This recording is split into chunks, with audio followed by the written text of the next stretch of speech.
Imagine a shadow on the highway, a ghost no one could see, but everyone feared.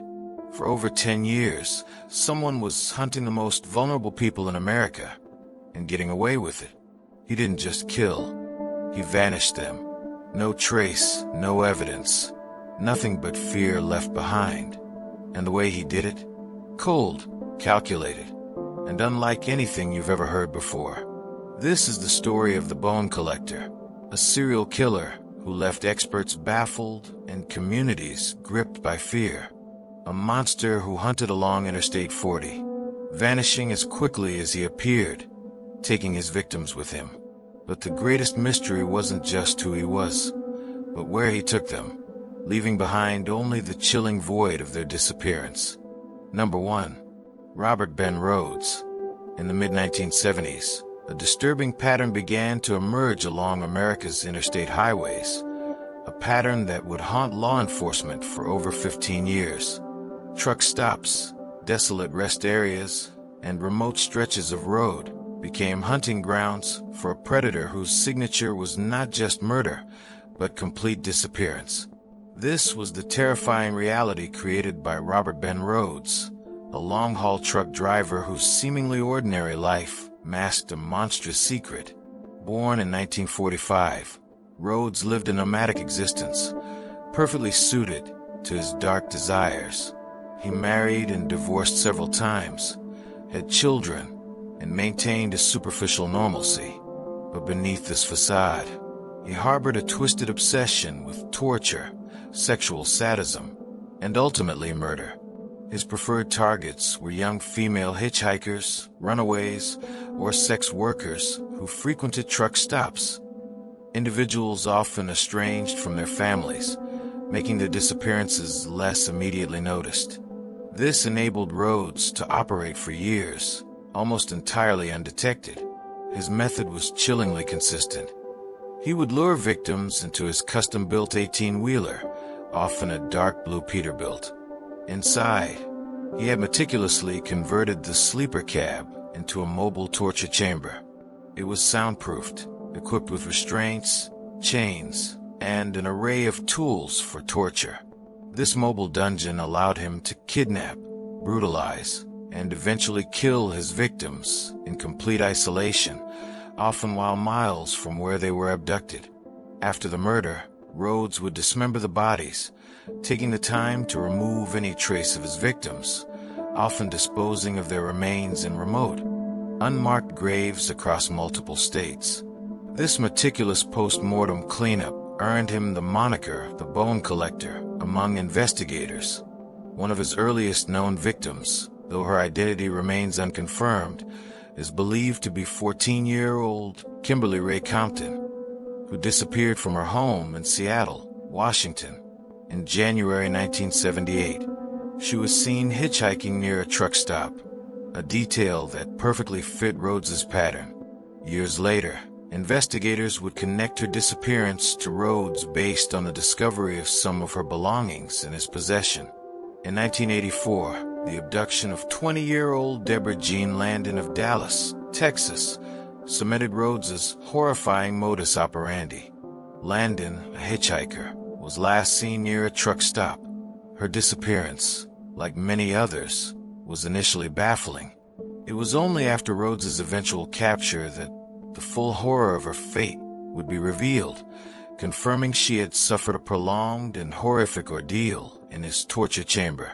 The scale of his crimes truly began to unravel in January 1990, with the abduction of Regina K. Walters, a 16-year-old runaway from Pasadena, Texas. Walters and her 18-year-old boyfriend, Ricky Lee Jones, were hitchhiking in Arizona when Rhoades offered them a ride.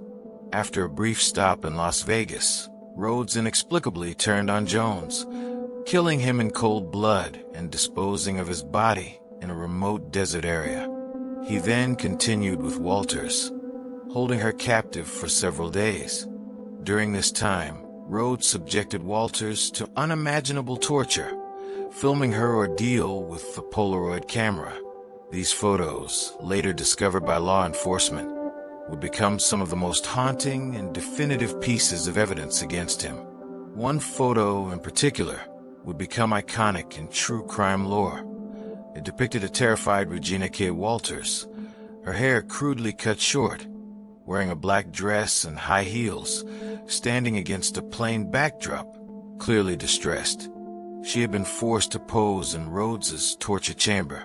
Days later, Rhoades drove Walters to an abandoned barn in Illinois, where he tortured her further before eventually murdering her. He then dismembered her body and left her remains in the barn. The breakthrough in the case came not from forensics, but from sheer luck. In April 1990, in Lake County, Florida, a deputy sheriff pulled over Rhoades's truck because it was improperly parked. During the stop, the deputy noticed a young woman, later identified as 17-year-old Misty Blue Rhoades, inside the cab. Misty, not Rhoades's biological daughter, appeared visibly distressed and signaled for help. Rhoades, sensing trouble, attempted to flee, but the deputy quickly apprehended him. What police found inside his truck was a scene of unspeakable horror. The custom-built sleeper cab was indeed a mobile dungeon, containing a shocking array of instruments of torture: whips, chains, electrical wires, knives, and even a homemade gallows. They also discovered the chilling Polaroid photographs, including those of Regina K. Walters. Misty Blue Rhoades, who had been held captive for weeks and brutally tortured, was rescued. She would become a key witness in the eventual trials. The discovery of the truck immediately linked Rhoades to the murder of Regina K. Walters. Investigators from multiple states quickly descended upon Lake County, Florida, realizing they had captured a monstrous serial killer who had operated with impunity for years. The sheer volume of evidence, combined with Misty's testimony and the horrific photographs, began to paint a terrifying picture of Rhoades's widespread crimes. In July 1990, Rhoades was charged with the murder of Regina K. Walters in Illinois. The trial was harrowing, with Misty Blue Rhoades bravely testifying about her ordeal and the details she learned from Rhoades about Walters's torture and death. Despite the overwhelming evidence, Rhoades initially pleaded not guilty, but facing the death penalty. He eventually changed his plea to guilty. In 1994, he was sentenced to life in prison without parole. However, the case of Robert Ben Rhoades didn't end with Walters. Investigators continued to link him to numerous other disappearances and murders across the country, spanning from Florida to Texas, Arizona, and Washington.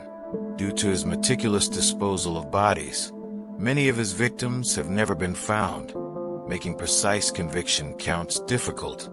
It is estimated that Rhoades could be responsible for the deaths of over 50 women, potentially placing him among the most prolific serial killers in U.S. history.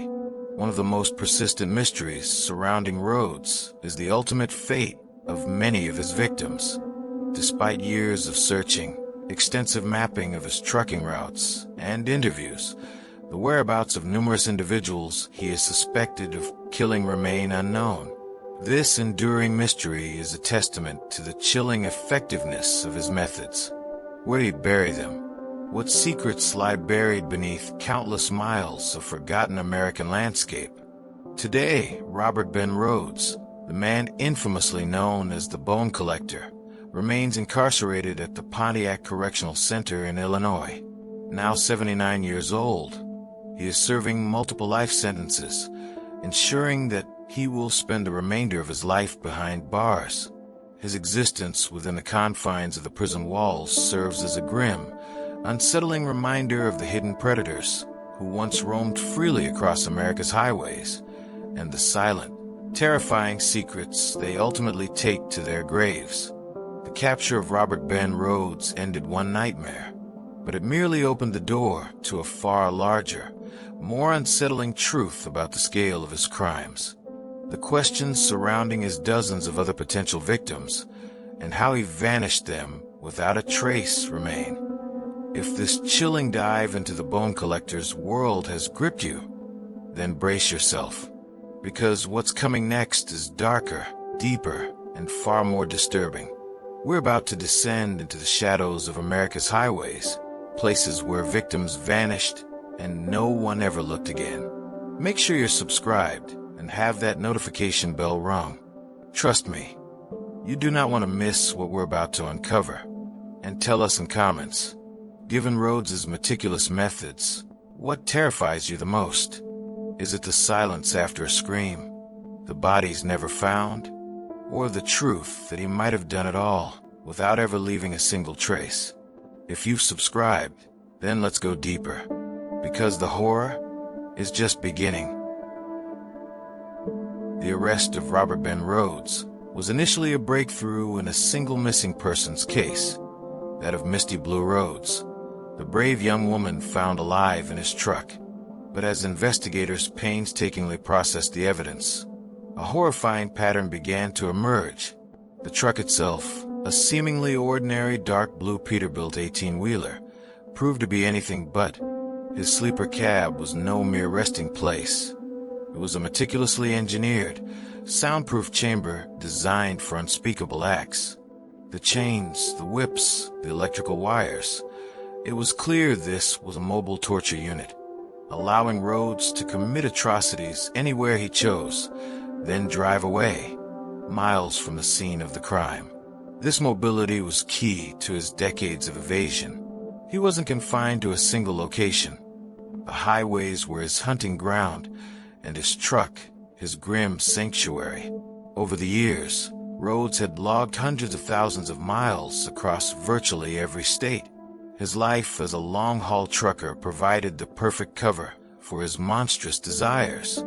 He blended seamlessly into the transient world of truck stops, preying on vulnerable hitchhikers, runaways, and sex workers who often lacked strong family ties, making their disappearances less likely to be immediately reported or thoroughly investigated. This systemic vulnerability of his victims played directly into his hands, allowing him to operate largely undetected for over 15 years. One of the most persistent and frustrating aspects of Rhoades' reign of terror is the vast number of victims whose fates remain unknown. Investigators have pieced together a list of over 50 potential victims based on his known routes, the time frame of his disappearances, and similarities in the victims' profiles. Yet officially, he has only been convicted of a handful of murders. This stark discrepancy highlights the chilling effectiveness of his methods of body disposal. Rhoades didn't just kill, he vanished his victims. He was meticulous in dismembering bodies and scattering remains across vast, remote, and often desolate stretches of land along his trucking routes. He knew the wilderness, the hidden ravines, the forgotten brush. He used this knowledge to his advantage, ensuring that without a confession or a lucky break, the chances of finding his victims were infinitesimally small. This is why he earned the terrifying moniker, the Bone Collector. He collected lives, and then systematically ensured their physical remains were never found. Consider the heartbreaking case of Karen Beth Powers. She vanished from Oklahoma in 1985, a 17-year-old runaway with no strong connections. While never officially linked to Rhoades through forensic evidence, her disappearance occurred along one of his known routes, and her profile fit his victimology perfectly. Karen remains one of the dozens of young women whose fate is strongly, yet unofficially, tied to the Bone Collector. Another deeply unsettling aspect of this case is the potential for unidentified victims. With bodies dismembered and scattered, some remains might have been discovered over the years, classified as Jane Does, and never linked to Rhoades. The sheer volume of unidentified remains found near his trucking routes during his active period serves as a grim hypothesis that even in death, his victims' identities were stripped away by his horrifying efficiency. The pursuit of these missing victims has been a decades-long, painstaking effort by numerous cold case investigators. They have meticulously mapped Rhoades' extensive travels, cross-referencing them with every reported missing person and every unidentified set of remains along those routes. This work involves poring over old police reports, revisiting stagnant leads, and hoping for a breakthrough from new forensic technologies, or even a deathbed confession from someone connected to Rhoades. The enduring mystery of where he buried them continues to haunt law enforcement. What secrets does the vast American landscape still hold? Are there undiscovered grave sites hidden deep within forests, buried beneath forgotten overpasses, or swallowed by remote desert sands? Each potential location represents a life taken, a family left without answers, and a final, horrifying secret guarded by the very earth itself. Today, Robert Ben Rhoades, the man who earned the chilling title of the Bone Collector, remains incarcerated at the Pontiac Correctional Center in Illinois. Now 79 years old, his life is lived out in a sterile cell, a stark contrast to the open roads where he once stalked his prey. He is serving multiple life sentences, ensuring that he will never again walk free, never again pose a direct threat to the innocent. His existence behind bars serves as a constant, grim reminder of the predators who lurk in the shadows, of the dark desires that can fester beneath seemingly ordinary lives, and of the silent secrets they ultimately take to their graves. Rhoades, the ultimate bone collector, will likely die in prison, taking with him the precise locations of dozens of his victims. Yet, the stories of his victims, those he tried so hard to erase from existence, continue to be told. Their names are spoken, their faces remembered, and their disappearances continue to fuel the tireless work of cold case investigators and true crime enthusiasts alike. This ongoing remembrance is driven by the fervent hope that someday, perhaps through a new piece of technology, a fresh pair of eyes, or a long-forgotten memory, the remaining missing pieces of this terrifying puzzle might finally be unveiled. The pursuit of every truth, every hidden secret, continues, driven by the hope for peace for those who remain lost. Robert Ben Rhoades spent over a decade perfecting his terrifying craft. His ability to evade detection for so long wasn't simply luck. It was a testament to a cunning and methodical mind, coupled with a lifestyle perfectly suited to his dark impulses. Understanding this extended period of operation is crucial to grasping the full horror of his impact. While Rhoades never offered a comprehensive confession beyond the cases he was charged with, psychologists and criminal profilers have analyzed his behavior. They suggest a cold, calculating psychopath devoid of empathy, who found gratification not just in the act of murder, but in the ultimate control of making a person, and all evidence of their existence, simply vanish.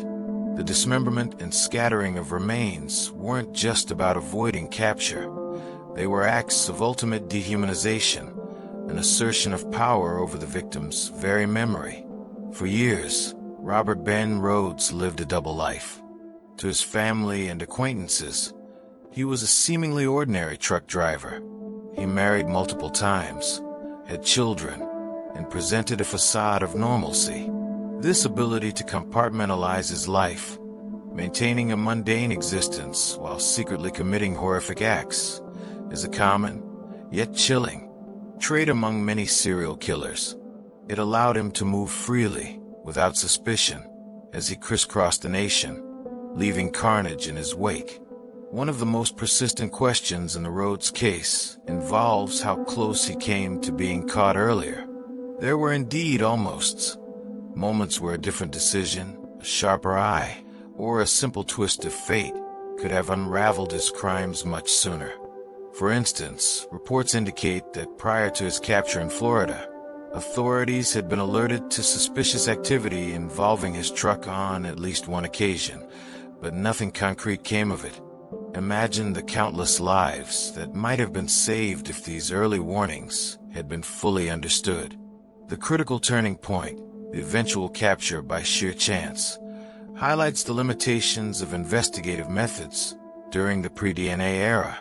The widespread nature of his crimes, spanning state lines, meant that individual police departments often only saw a single disappearance, lacking the broader context that only cross-jurisdictional collaboration could provide. It was the collective weight of multiple states' investigations, spurred by the discovery of misty blue roads and the horrific photos, that finally revealed the true scale of his operation. The mystery surrounding Rhoades isn't limited to his past victims. It also extends to the specific details of his mobile torture chamber.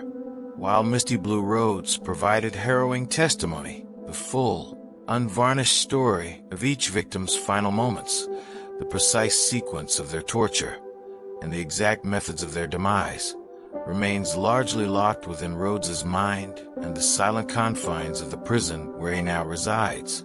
This lack of full confession leaves a profound void, not just for investigators, but for the families of the missing. The concept of the bone collector extends beyond merely his actions. It describes the indelible mark he left on the true crime landscape. His ability to systematically erase his victims' physical presence, leaving behind only the chilling uncertainty of their fate, fundamentally changed how investigators approached missing persons cases. It highlighted the terrifying reality of predators who blend into nomadic lifestyles, exploiting the vastness of the country to disappear without a trace. Today, cold case units continue their tireless work, often revisiting cases from decades past with new forensic technologies like advanced DNA sequencing or ground-penetrating radar. For the families of those Rhoades is suspected of killing, there is no true closure. Their loved ones are not just gone, they are unfound. This lingering ambiguity is a particular form of anguish, a perpetual state of waiting for a call that may never come. Robert Ben Rhoades is now 79 years old, living out his remaining days in a maximum security prison. He is a grim, living testament to the darkest aspects of human nature. He will almost certainly die without revealing the locations of the dozens of individuals he made vanish, taking those horrifying secrets with him to his own grave. The vast American landscape continues to hold its breath, guarding the silent graves that only one man truly knows. The stories of his victims, however, demand to be told. Each narrative is a quiet, persistent rebellion against the oblivion Rhoades tried to impose. And it is in the retelling, in the relentless pursuit of information, that we hold onto the hope that someday, even after decades, those unseen victims might finally have their stories fully unveiled. What you just heard is only one part of a nightmare that still haunts families, investigators, and anyone who dares look too closely. And the truth is, we've only scratched the surface. There are more stories, more victims, more secrets buried in plain sight, just waiting to be uncovered. So if you want to go deeper, if you believe every missing person deserves their name back, and if you're not afraid of the dark corners of the human mind, hit that subscribe button, tap the notification bell, because next time, the truth might be even harder to hear.